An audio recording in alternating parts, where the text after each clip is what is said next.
The other thing we talked about, obviously, that Trump did very effectively during the campaign was he spoke Republican racism, Republican bigotry, Republican Islamophobia, Republican fear without subtext, and he went straight for the jugular. And now that he's in office, and now that he's keeping his bigotry promises mostly, but of course lying about all of his economic justice promises, and now he's buddies with the plutocrats and the people that are there to destroy your health care and redistribute the wealthy money, and make sure that America is a fully ensconced neo-feudal state over the next couple of years, Paul Ryan and Mitch McConnell. Trump is spinning a little bit less, and now he is giving rise to not only his personal id, but the id of the entire elites of the Republican Party. He's speaking the no subtext for Paul Ryan right here in Cedar Rapids, Iowa, at Kirkwood Community College over this past when was this?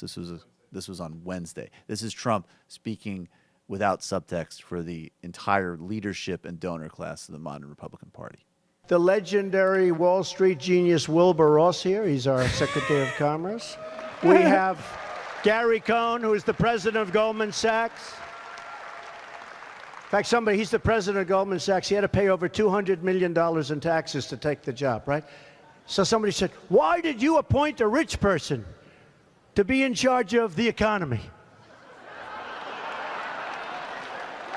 I said, no, it's true. Yeah. And Wilbur's a very rich person in charge of commerce. I said, because that's the kind of thinking we want. I mean, really, because they're representing the country. They don't want the money. They're representing the country. And they had to give up a lot to take these jobs. They gave up a lot. When you get the president, this is the president of Goldman Sachs, smart. Having him represent us, he went from massive paydays to peanuts, to little tiny. I'm waiting for them to accuse him of wanting that little amount of money. They wanted that. But these are people that are great, brilliant business minds, and that's what we need. That's what we have to have, so the world doesn't take advantages of it. We can't have the world taking advantage of us anymore. So this is actually a good example, though, of how cults work and how he does exercise authoritarian leadership, because he's saying basically exactly what he said during the primary, which is that he's going to appoint the smart people and the best people, and the world takes advantage of us, and that's not going to happen anymore, and he's a smart guy, and he knows smart guys, right? But during the campaign, he would say Goldman and the campaign finance system was corrupt. He's going to drain the swamp. Hillary Clinton was the Wall Street candidate, and of course she was, but not to this extent.